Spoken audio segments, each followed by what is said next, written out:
তিনি প্রকাশ চালিয়ে দিয়েছেন। আমাদের বিএনপি প্রায় 800 নেতা কর্মী তাদেরকে কিডন্যাপ করে হারিয়ে গেছে, নিখোঁজ হয়ে গেছে। তার মধ্যে আমাদের এমপি ইলিয়াস আলী সহ আরো কয়েকজন এমপি নেতা রয়েছে। তারা আমাদের কয়েক হাজার নেতা কর্মীকে গুলি করে হত্যা করেছে এবং রাষ্ট্রযন্ত্রকে ব্যবহার করে, পুলিশকে ব্যবহার করে অমানবিক বর্ণনা করা যায় না এই ধরনের নির্যাতন করেছে। থানায় নিয়ে গিয়ে হাঁটুতে গুলি করেছে, চিরতরে বন্ধু করে দিয়েছে, হাতে গুলি করেছে, পায়ে গুলি করেছে, পায়ের মধ্যে বেঁধে লোককে নিয়ে অত্যাচার করেছে, নির্যাতন। আমার এখানে অনেক ছাত্র যুবক নেতা কর্মীরা আছে, সেইভাবে সেই অত্যাচার নির্যাতন করা সহ্য করেছে। এবং পৃথিবীর কোন দেশে না হচ্ছে কিনা আমি জানি না, 60 লক্ষ মানুষের বিরুদ্ধে মিথ্যা মামলা দিয়েছে। এখানে এমন একজন মানুষ নাই যাদের বিরুদ্ধে মিথ্যা মামলা নাই।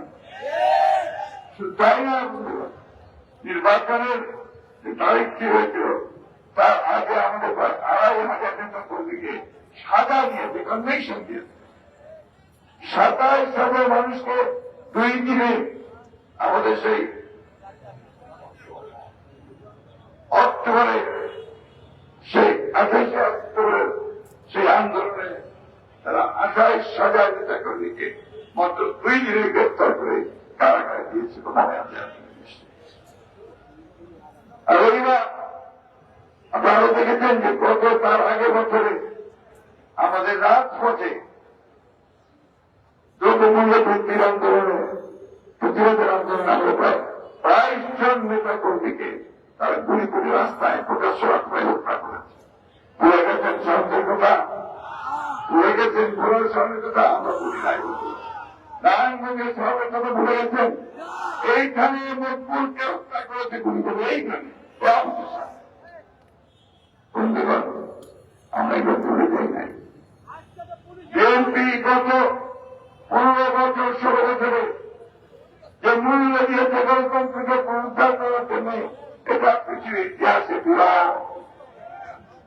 আমি ধন্যবাদ জানাতে চাই আমাদের সেই সব নেতা কর্মীকে, যারা গণতন্ত্রের জন্য প্রাণ দিয়েছেন, আত্মত্যাগ করেছেন এবং যারা কষ্ট ভোগ করেছে, নির্যাতন ভোগ করেছে। আমাদেরও বহু মায়ের বুক খালি হয়েছে, বহু স্বামী হারিয়ে গেছে, তার স্ত্রীর কাছ থেকে সন্তান পিতাকে হারিয়েছে। এই অবর্ণনীয় কষ্ট নির্যাতনের মধ্য দিয়ে আমরা সেই সংগ্রাম করেছি।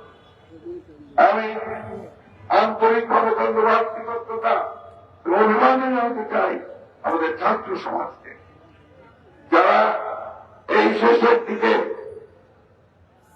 এই জুলাই বিপ্লব, তাই না, জুলাই আপরাইজিং মাত্র 1.5 মাসের মধ্যে সমস্ত ছাত্র জনতাকে একখানে করে একটা অভূতপূর্ব বিপ্লব সূচনা করেছে। সেই বিপ্লবে আমাদের নেতা কর্মীরা সবাই কারাগারে গেছে। 11,000-এর বেশি নেতা কর্মী কারাগারে গেছে, আমাদের স্থায়ী কমিটির সদস্যরা সহ। বন্ধুগণ, এই ছাত্র জনতার বিপ্লবে প্রায় 1000 খানেক ছাত্র জনতাকে প্রকাশ্যে গুলি করে মারা হয়েছে। আমি গতকাল গিয়েছিলাম রংপুরে, সে পীরগঞ্জে, যেখানে ছাত্র প্রায় ইউনিভার্সিটির ছাত্র, ইংরেজি অত্যন্ত গরিব পরিবারের সন্তান, তাদের একটা কুড়ি ঘর, সে টিউশনি করে পড়াশোনা করত আর তার টাকা বাদ দিয়ে আমার বাড়িতে পাঠাত। আরো 4 জন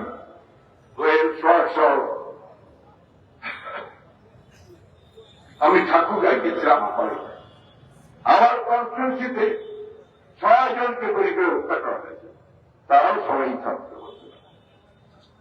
সেই মায়ের বাবাদের যে আকুতি জাহাজ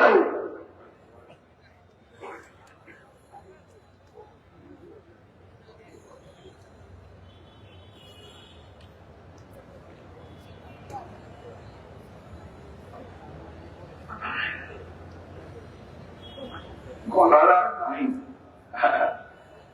তো এইভাবে প্রায় সারা দেশে তারা হত্যা করেছে, নির্যাতন করেছে, গুলি করেছে এবং মুখ পুড়িয়ে চিপিয়ে কয়েকজন পুলিশের কর্মকর্তাকে আমরা বলতে শুনেছি আইন কখনো মানতে দেব না। একদিন পরিচিত লোক যে আমার একটা হোটেল করেছিল তার কার্যালয়ে, তাই না? কে করেছিল? সে ছাত্রদের অভ্যুত্থানকে রুখে দেওয়ার জন্য ঢাকা বিশ্ববিদ্যালয়ে গিয়ে বলল আমি দেখে নেব। সেই দিনই ঢাকা বিশ্ববিদ্যালয়ে হলগুলোতে রেড করে আরো কতজনকে হত্যা করেছে তার দুনিয়াটা নাই। বন্ধুগণ, ইতিহাস বড় নির্মম, আল্লাহ তাআলার বিচার বড় নির্মম। আল্লাহ তাআলা আমাদের চোখের সামনে, তাদের চোখের সামনে দেখিয়ে দিল যে ক্ষমতা চিরস্থায়ী নয়, ক্ষমতা ক্ষণস্থায়ী। কুলিল্লাহুম্মা মালিকাল মুলকি তুতিল মুলকা মান তাশা তানজিউল মুলকা মিম্মান তাশা তুযিল্লু মান তাশা বিয়াদিকাল খায়র। মনে আছে আপনাদের? আমি আমিরকে ফকির করতে পারি, ফকিরকে আমির করতে পারি, জীবিতকে মৃত করতে পারি, মৃতকে জীবিত করতে পারি। আমাকে তোমরা অস্বীকার করো। এই অস্বীকার করেছিল হাসিনা, এই অস্বীকার করেছিল সীমা লঙ্ঘন করেছিল। অহংকার, কি অহংকার! আমার মনে আছে এখন আপনার 2014-তে যখন সমগ্র দেশ চাচ্ছিল যে নির্বাচনটাকে স্থগিত করে দিয়ে বিএনপির সঙ্গে আলাপ করে কেয়ারটেকার গভর্নমেন্টের নির্বাচন হল, তখন তিনি একই অবস্থা নিয়ে সবাইকে একেবারে অসম্মান করেছিলেন। তখন একটি ইংরেজি পত্রিকার দৈনিকের হেডলাইন ছিল অ্যারোগেন্স ভেঞ্জিলেন্স, অর্থাৎ সেই অহংকার, অহংকার আর একটি প্রতিশোধ। শেষ মুহূর্ত পর্যন্ত তার মুখে সেই প্রতিশোধের জিঘাংসায় স্পষ্ট হচ্ছে। আল্লাহর কি হুকুম দেখেন, তাকে তাকেই একেবারে পালিয়ে যেতে হলো আবার সেই জায়গায় যেখানে তার গোড়াপোতা আছে। বন্ধুগণ, আমি সেই জন্য বলছি আওয়ামী লীগারদেরকে যে এখনো সময় আছে, আপনারা আর ঝামেলা করেন না, কারণ ঝামেলা করলে আপনারা টিকতে পারবেন না। আজকে তো চেষ্টা করেছিলেন যে আপনারা যাবেন 32 নম্বরে গিয়ে ফুল দেবেন, কারো কোনো আপত্তি ছিল না, কিন্তু আত্মহত্যা হতে দেয়নি। আত্মহত্যা হতে দেয়নি কেন? ওই মানুষটাকে আর কেউ দেখতে চায় না, ওই হাসিনার চেহারা তারা দেখতে চায়। বন্ধুগণ, এই এক হাসিনা সারা বাংলাদেশের যত আওয়ামী লীগ ছিল তারা কিন্তু খুদে হাসিনাতে তৈরি হয়েছিল। সারা বাংলাদেশ অত্যাচার, নির্যাতন, নিপীড়ন চালিয়ে গেছে। আমি বক্তব্য বাড়াচ্ছি না। আপনারা আজকে যে সমাবেশ করে বসেন, এই সমাবেশের হেডলাইন দেখেন যে লেখা আছে, কি লেখা আছে?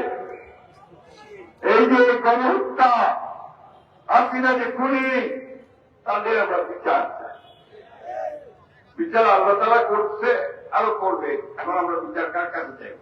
আমরা চাই এই সরকার, যারা অর্থাৎ ইন্টারিম সরকার, অন্তর্বর্তীকালীন সরকার, যাদের উপর জনগণ আস্থা দিয়েছে, একটু স্বস্তি ফিরিয়ে নিয়েছে, তারা নির্বাচন দেবে, একটা সুস্থ অবাধ নির্বাচন দেবে। সেই নির্বাচনের মধ্য দিয়ে জনগণকে ভোট দিয়ে তারা একটা সরকার গঠন করবে। বন্ধুগণ, আমরাও সেটাই চাই। আমরা চাই যে নির্বাচনের মধ্য দিয়ে সরকার পরিবর্তন হবে। আমরা যৌক্তিক সময়ও দিতে চাই। একটা কথা আমি পরিষ্কার করে বলতে চাই, গণতন্ত্র এবং সেটার কোনো বিকল্প নাই, ওটার কোনো বিকল্প নাই। এবং সেই গণতন্ত্রের জন্য আমরা লড়াই করছি বন্ধুগণ। আমরা লড়াই করেছি দেশের বেগম খালেদা জিয়ার নেতৃত্বে, তারেক রহমানের নেতৃত্বে। নতুন নতুন কৌশল আবিষ্কার করে, এই ভাই আমার দাঁড়াও শেষ করে নিত। এখন নতুন একটা ভুয়া দিয়েছে সেই ষড়যন্ত্রকারীরা, কি যে মাইনরিটির উপর অত্যাচার হচ্ছে। আমাদের ম্যাডাম খুব সুন্দর করে বলেছেন যে বাংলাদেশে কোন মাইনরিটি নাই, বাংলাদেশের সবাই বাংলাদেশি নাগরিক। হিন্দু, মুসলমান, বৌদ্ধ, খ্রিস্টান আমরা সবাই মিলে একসাথে 1971 সালে স্বাধীনতা যুদ্ধ করেছি, দেশ স্বাধীন করেছি। এবং সেই ক্ষেত্রে যারা আজকে হিন্দু সম্প্রদায় বলে আমরা তাদেরকে আলাদা করে দিতে চাই, আমরা তাদের সঙ্গে একমত নই। তারা সবাই নাগরিক, কিন্তু তাদেরকে খেপিয়ে তাদেরকে দিয়ে আবার ঢাল বানিয়ে আরেকটা কৌশল আবিষ্কার করে কিভাবে রাজনীতিশীলতা তৈরি করা যাবে সেই চেষ্টা আমাদের করছে। তাদের মূল কাণ্ড হচ্ছে ইচ্ছা হচ্ছে দেশে অস্থিতির সৃষ্টি করে আবার যদি ওই ভারতের সাহায্যে ঢুকে পড়া যায় তাহলে হয়তো তারা রক্ষা পাবে। আমরা পরিষ্কার করে বলতে চাই, আপনারা দেখেছেন 52 সাল, আপনারা দেখেছেন 62 সাল, আপনারা দেখেছেন 69 সাল, 70 সাল, 90 সাল, এই 2023 দেখলেন। এই দেশের মানুষেরা কিভাবে জোরে উঠতে পারে, ফুসে উঠতে পারে, গর্জে উঠতে পারে, তখন কোন শক্তি তাদের কাছে দাঁড়াতে পারে না, সেটাই প্রমাণিত হয়েছে। তাই আমি বলতে চাই, আমরা এইভাবে এই সমস্ত ঝামেলা না করে আপনারা আত্মসমর্পণ করেন। যারা এখনো বাইরে আছেন, এদিক ওদিক করছেন, তারা একবার দেখবেন গতকাল প্রবল প্রতাপশালী আইনমন্ত্রী, প্রবল প্রতাপশালী উপদেষ্টা সালমান রহমান কি অবস্থায় তাদেরকে নিয়ে গেছে কোর্টে। এই যে ইফতিমারের পাঞ্জাব থেকে আমাদের নেতা কর্মীদেরকে ওইভাবে নিয়ে গেছে, আমাদের তারাই কামান সাহেবকে ওইভাবে হেলমেট পরে নিয়ে গেছিল। বন্ধুগণ, আল্লাহ তার বিচার করে দিয়েছে, আল্লাহ বন্ধুগণ এদের বিচার করতে হবে। এবং আজকে এদের বিচার করতে হবে আন্তর্জাতিক মানবতার বিরোধী আইনে, অর্থাৎ ক্রাইম করেছে, অপরাধ করেছে আন্তর্জাতিক আইনের মধ্যে, মানুষের উপরে মানুষের নির্যাতন করেছে, অত্যাচার। আসল আজকে আমরা এই গানকে সংস্কার করি, সমস্ত যারা অন্যায়ভাবে অত্যাচার করেছে, নির্যাতন করেছে, টাকা লুণ্ঠন করেছে, পাচার করে দিয়েছে, তাকে বিচার করতে হবে।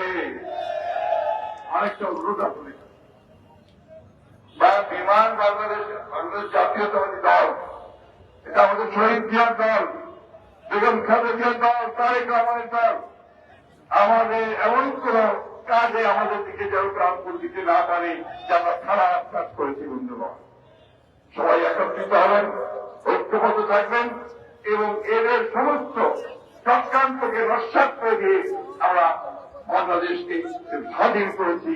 আবার সেই স্বাধীনতাকে আমরা সংরক্ষিত রাখবো। এই সরকারকে আপনারা সাহায্য করবেন, এটা আমাদের সরকারের, এটা হচ্ছে সরকার, আন্দোলনের ফসল। আমরা তাদেরকে সেই সহযোগিতা দেব যতক্ষণ পর্যন্ত তারা গণতন্ত্রের পক্ষে থাকবে, গণতান্ত্রিক ভাবে ক্ষমতা হস্তান্তর করবে। আমি শেষ